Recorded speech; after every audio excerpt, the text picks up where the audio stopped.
2 Ramadan 1443 Hijriah yang bertepatan dengan tanggal 4 April 2022. Kita masih kembali diberi kekuatan, kesehatan, hidayah serta taufik dari Allah Jalla wa Ala, sehingga kita bisa kembali menghadiri kajian menjelang buka puasa di Masjid Agung Darussalam Purbalingga.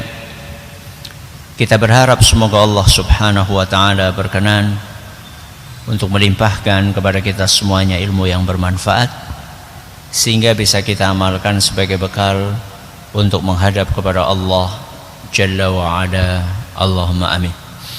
Salat dan salam semoga senantiasa tercurahkan kepada junjungan kita Nabi Agung Muhammad sallallahu alaihi wasallam, kepada keluarganya, sahabatnya dan umatnya yang setia mengikuti tuntunannya hingga di akhir nanti. Jamaah yang kami hormati, pada pertemuan pertama kita telah membahas betapa mahalnya waktu di dalam kehidupan seorang muslim. Sampai-sampai ada seorang ulama yang pengen apa? Membeli waktu dari orang lain yang menyia-nyiakan waktunya. Di zaman ini ada sebuah aktivitas yang luar biasa dalam menyita waktu. Aktivitas ini hampir menimpa mayoritas manusia yang hidup di muka bumi hari ini. Gak peduli apakah dia laki-laki atau perempuan, entah dia itu kecil ataupun besar, masih muda atau sudah tua, entah dia itu muslim atau non muslim, entah dia itu guru atau siswa, ustadz atau santri, semuanya terjangkiti aktivitas ini. Apa itu? Apalagi kalau bukan berselancar di dunia maya alias internet dan juga segala turunannya, media sosial macam-macam bentuknya, yang Twitter, yang Facebook, yang Instagram, apalagi WhatsApp, Telegram, dan macam-macam. Aktivitas dalam media sosial tidak bisa dipungkiri mengambil begitu banyak waktu kita. Apakah kemudian lantas kita katakan oh haram? Ya enggak juga. Karena pertama kita perlu memahami bahwa internet aslinya adalah karunia sebenarnya. Aslinya adalah karunia. Karunia yang Allah berikan kepada kita. Tangan karunia atau bukan? Karunia. Mata karunia, telinga karunia. Walaupun ada orang-orang yang menggunakan mata, telinga, mulut dan karunia-karunia yang lainnya untuk berbuat maksiat kepada Allah, tapi aslinya itu karunia. Internet juga demikian, media sosial juga demikian. Aslinya adalah karunia. Buktinya karunia apa? Bisa kita manfaatkan untuk kebaikan. Entah itu kebaikan yang sifatnya ukhrawi atau kebaikan yang sifatnya duniawi. Kebaikan yang sifatnya ukhrawi misalnya. Sekarang ini ketika saya lagi ngisi pengajian, yang ada di hadapan saya bisa dihitung dengan jari tangan. Tapi yang online, yang ikut di Facebook, yang mengikuti di YouTube, yang mengikuti di radio, berapa orang? Ratusan, bahkan mungkin ribuan. Yang nggak bisa online saat ini, tinggal ngeklik linknya, sampai besok, lusa, pekan depan, tahun depan masih bisa. Manfaat atau bukan? Manfaat. Ya. Betapa banyak orang yang bisa menikmati ilmu yang disampaikan oleh orang lain yang tinggalnya ribuan kilometer. Ada jamaah kita dari luar negeri, dari Hong Kong, dari Amerika, dari Inggris, yang mereka mengikuti. Coba jenengan banding di internet. Ketika ingin hadir kajian betul-betul seperti ulama kita dahulu, Imam Bukhari, ketika beliau pengen belajar dari guru-gurunya, beliau berangkat dari Bukhara. Bukhara sekarang itu adalah Uzbekistan, ke Mekah. Habis itu kemudian ke Madinah, ke Mesir, ke Syam. Di zaman kita ini, ulama di Mekah, ulama di Madinah, ulama di Mesir, ulama di Yordan, mereka lagi ngasih pengajian. Saat ini juga kita bisa menghadiri kajiannya. Dengan apa? Internet. Ya. Manfaat secara ukhrawi. Manfaat secara ukhrawi yang lainnya yang bisa kita dapatkan dari internet, dari media sosial adalah berbagi kebaikan. Berbagi kebaikan. Betapa banyak setiap hari WA, Telegram yang masuk ke HP isinya info pengajian, nasihat, flyer, entah itu ayat Al-Quran atau hadis Nabi atau perkataan ulama, perkataan sahabat yang dikemas dengan begitu apik. Juga cuplikan nasihat, cuplikan video yang panjang dipotong jadi 7 menit, 5 menit, 3 menit, 1 menit. Sesaat kita menyaksikan, kalau Allah membuka hati kita, kita bisa dapat hidayah, berubah menjadi lebih baik lagi.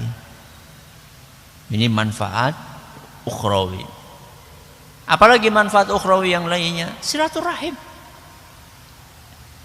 Ya. Dahulu ketika kita akan menghubungi saudara kita yang jauh, kita harus pergi ke sebuah tempat, namanya apa?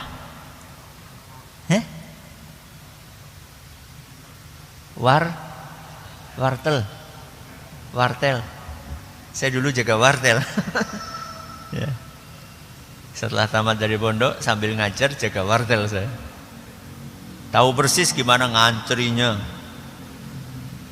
Berusaha datang gasik supaya dapat harga murah. Mungkin yang muda-muda ini nggak mengalami masa wartel. Ya. Kita itu harus datang gasik supaya nggak lewat jam 6. Kalau sudah lewat jam 6 pagi, tarifnya mahal. Apalagi lewat jam 7, lebih mahal lagi. Udah itu ngantri lagi. Sekarang Masya Allah, jenengan mau ngubungi Mbah, Pak D, Pak Le, orang tua, anak, tinggal angkat telepon. Bahkan bisa gratis, ya, karena ada kuota tambahan atau bonus, atau ada yang memanfaatkan wifi gratis di area publik, Ya. Nggak bayar, tinggal nyari sinyal, nyari jaringan. Ya. Nggak cukup kita hanya sekedar dengar suara, kita bisa lihat gambar, kita bisa videoan. Silaturahim, manfaat ukhrawi. Baik. Manfaat duniawi ada nggak? Manfaat duniawi dari internet ada? Banyak. Coba sekarang ketika kita mau pergi kemana gitu kan, kita belum pernah datang ke tempat itu, kita tinggal apa? Searching, masukkan alamatnya, kita cek bener nggak ini alamat yang kita tuju. Atau kita janjian sama seseorang, kita mau ketemu di mana, Sherlock, lokasinya di share, nanti kita ketemuan di situ. Bahkan ketika kita beriring-iringan dengan dua mobil misalnya, keluarga sama-sama pergi bareng, kita bisa nyalakan, ini sudah sampai mana, ini sudah sampai mana, terus terpantau.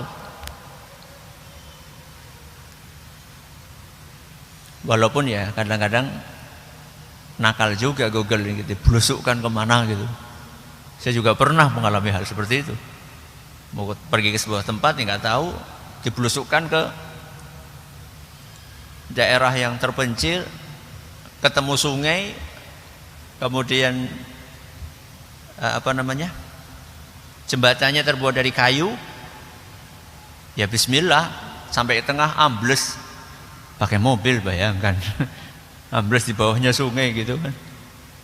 Ya ada seperti itunya, tapi kan tetap banyak yang mengambil manfaat secara duniawi. Apalagi Ustaz manfaat duniawi, jualan.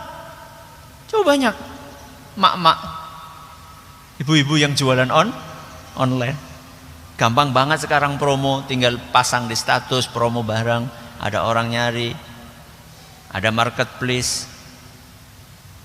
Ini adalah manfaat dari internet dan media sosial. Baik. Yang jadi masalah adalah bukan hanya manfaat yang ada dalam internet dan media sosial, tapi juga banyak bahayanya. Bahkan kalau boleh kita katakan banyak bencananya, bukan hanya bahaya. Ada sisi positif tapi juga ada sisi negatif. Ada kebaikan tapi juga ada keburukannya. Biar adil, tadi kita menyebutkan manfaatnya, kita kasih contoh, sekarang kita juga sebutkan bahayanya, kita kasih contoh. Apa Ustaz bahayanya? Contoh, bikin kecanduan. Bikin apa? Kecanduan. Enggak Ustaz, enggak kecanduan. Pengen tahu buktinya kecanduan? Ketika jenengan lupa di mana gadget jenengan. Bingung nama badan? Bingung, digoleti mbok. Nek kelangan bojo digoleti ora?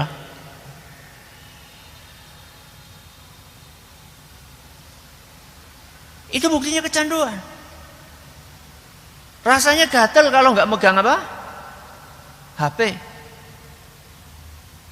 Lupa pergi keluar kota nggak bawa cesesan, bingung. Itu yang sifatnya insidentil. Yang sifatnya harian, coba. Betapa banyak orang yang sebelum tidur aktivitas terakhirnya adalah bermain gadget, dan ketika bangun aktivitas pertamanya adalah bermain gadget. Betul? Sampai lupa baca doa. Sebelum tidur itu kan banyak banget doa, banyak banget zikir, ayat-ayat Al-Quran, surat-surat yang disuruh dibaca. Banyak orang yang gak baca itu semua gara-gara apa? Main gadget. Boro-boro baca surat Al-Mulk, baca surat Al-Isra, baca surat As-Sajdah, baca Al-Ikhlas, Al-Falaq, An-Nas, ayat kursi, boro-boro baca itu. Baca Bismika Allahumma amutu aja enggak. Ya. Begitu bangun tidur, pertama kali yang dicari apa? Gerayapan sing digolet HP. Buka apa? WhatsApp. Ada siapa yang WA? Buka Facebook, buka ini. Bukannya bangun tidur, alhamdulillahilladzi ahyana ba'da ma amatana wa ilaihin nusyur. Begitu bangun tidur, HP kundi. Muranana pikir HP kundi. Ya. Kecanduan. Apalagi Ustaz, efek negatif yang lain dari gadget, menimbulkan kerenggangan hubungan antara suami dengan istri, antara anak dengan orang tua. Ada enggak suami istri satu kamar sibuk sendiri-sendiri? Ada? Banyak. Bukan satu kamar, satu ranjang. Pada badannya nyekel HP. Peringas, peringis. Meringis karo siapa? Karo bojone? Ora.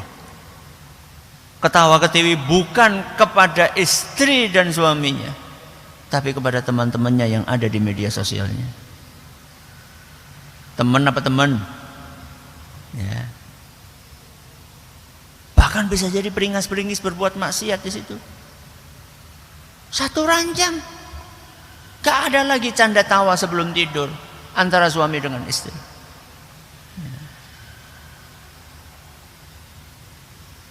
Untuk mengantisipasi itu, saya sama istri bikin MOU. Bikin perjanjian. Pokoknya habis Isya, kalau nggak ada aktivitas mendesak di HP, taruh HP, simpen di tempat yang sama, kunci. Kita sama-sama tidur tanpa ditemani HP. Harus dong, harus ada keputusan. Siang, waktunya tidur siang, keluarkan HP dari kamar. Sepakati di mana taruhnya. Sepakat? Dah. Tidurnya nyenyak. Masih bisa ngobrol sebelum tidur dengan istri, dengan suami.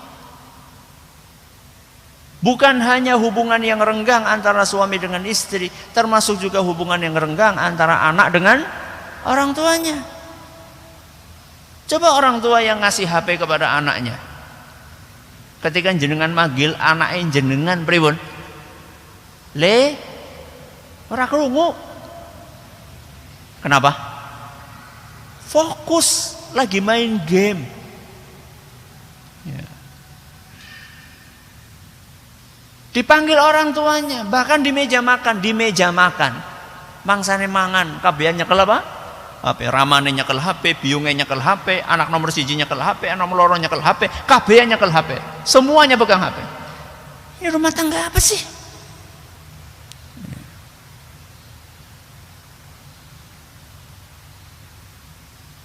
Harus ada keberanian, ketegasan di dalam rumah tangga kita. Kalau kita tidak ingin hancur rumah tangga kita, ya. Kerenggangan hubungan. Apalagi Ustaz, pintu maksiat, pintu dosa. Ya. Kalau dahulu Nabi SAW memberikan nasihat kepada kita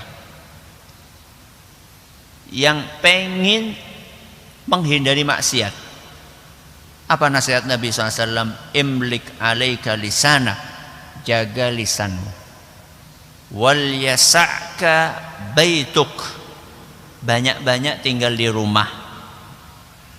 Wabki ala khati'atik, tangisilah dosa-dosamu. Itu nasihat dari Nabi. Hadis riwayat Tirmidzi. Kalau kita pengen selamat, karena jawaban dari Nabi tadi, 3 hal tadi itu beliau sampaikan ketika ada orang nanya, ya Rasulullah, man najah, wahai Rasul, ben selamat pripun? Saya pengen selamat wahai Nabi, caranya gimana? Nabi sebutkan 3 hal. Yang pertama kata Nabi SAW, jaga lisanmu. Yang kedua, banyak-banyak tinggal di rumah. Yang ketiga, tangisilah dosa-dosamu. Banyak tinggal di rumah, kenapa? Karena kalau keluar lihat maksiat, wanita-wanita pada nggak nutup aurat, sudah banyak-banyak di rumah. Sekarang banyak di rumah. Nek nyekel apa? HP ya pada baik. Malah mungkin aurat yang dilihat bisa lebih parah daripada aurat yang di luar rumah sana. Ya alhamdulillah separah-parah Indonesia orang buka aurat ya kayaknya orang anak sing wuda nang pinggir dalan. Ya ada tapi kan orang anti wuda brah. Enggak sampai telanjang bulat, ada yang pakai pakaian minim. Walaupun ya dia juga entah malu entah enggak sih ya. Enggak tahu saya. Itu di luar, di internet, di HP. Bukan hanya orang buka aurat, buka seluruh auratnya ada. Dan ketika orang sudah megang HP di dalam rumah, di dalam kamar, dikunci, wis bubar teman-teman, bubar. Ya. Sudah nggak ada lagi rasa takut kepada Allah Azza wa Jalla, nggak ada lagi rasa malu kepada orang lain, dikunci. Kecuali kalau dia punya perasaan takut kepada Allah, malu kepada Allah Azza wa Jalla mungkin. Tapi kenapa dia kunci dari dalam? Ya, apa maksudnya? Apa tujuannya? Kalau dia tidak ingin kegiatan buruk, aktivitas negatifnya itu diketahui sama orang lain. Ya. Sebegitu parahnya perbuatan dosa yang ditimbulkan dari internet. Belum lagi komentar. Nabi SAW kan mengatakan jaga lisanmu. Coba berapa banyak komentar yang dikeluarkan oleh seseorang di media sosial yang itu menyakitkan orang lain. Komentar tidak baik, mengomentari yang nggak perlu dikomentari. Ya.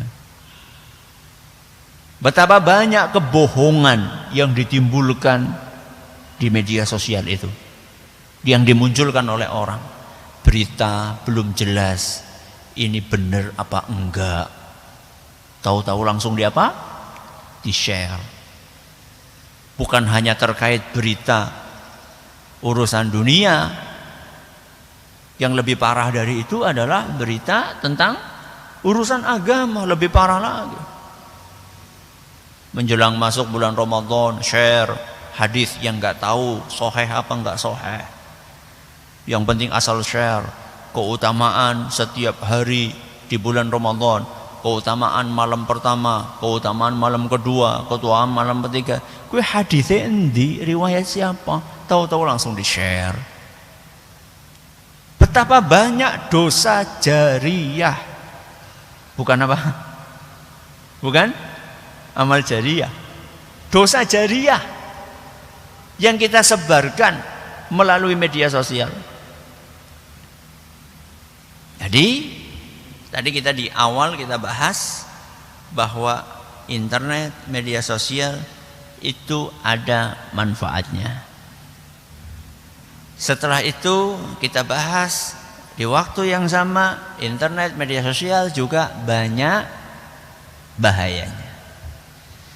Terus gimana Ustaz? Pakai apa enggak pakai? Kok pertanyaannya pakai atau enggak pakai? Wis pakai kok Ustaz. Ini sudah pakai Ustaz. Gimana? Inilah yang akan kita bahas. Insya Allah pada pertemuan-pertemuan berikutnya. Apa etika yang harus kita jalankan? Kalau memang jenengan itu enggak pakai, itu lebih selamat. Enggak pakai itu lebih selamat. Kembali ke zaman HP jadul. Ya Allah, kita itu kangen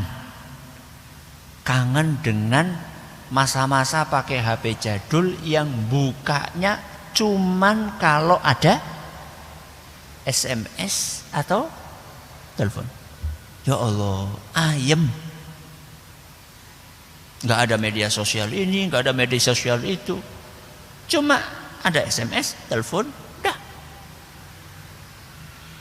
Itu HP bisa tahan berapa hari? Nggak dicas. 3 hari, 4 hari. Sekarang nggak apa power bank. Telu nggak power bank. nanti panas banget. Ya. Kita merindukan masa-masa itu. Kalau memang kita bisa nggak pakai, lebih aman. Nggak punya akun, lebih aman. Lah, kalau memang terpaksa punya akun, terpaksa bermain medsos, apa etikanya, apa adabnya? Ini yang akan kita bahas pada pertemuan berikutnya. Prinsip-prinsip bermedia sosial. Prinsip-prinsip bermedia sosial. Insya Allah kita akan sampaikan beberapa prinsip. Entah dalam sehari kita bahas 1 atau 2 prinsip, tergantung tema, tergantung materi yang kita kaji, dan juga tergantung waktu. Kita sudah dedikasikan setengah jam, jam 5 mulai, jam setengah 6 selesai. Mudah-mudahan yang setengah jam ini diberkahi oleh Allah Azza wa Jalla. Terima kasih atas perhatiannya. Mohon atas segala kurangnya kita akhir dengan doa kafaratul majelis. Subhanakallahumma wa bihamdika asyhadu an la ilaha illa anta astaghfiruka wa atubu ilaik. Assalamualaikum warahmatullahi wabarakatuh.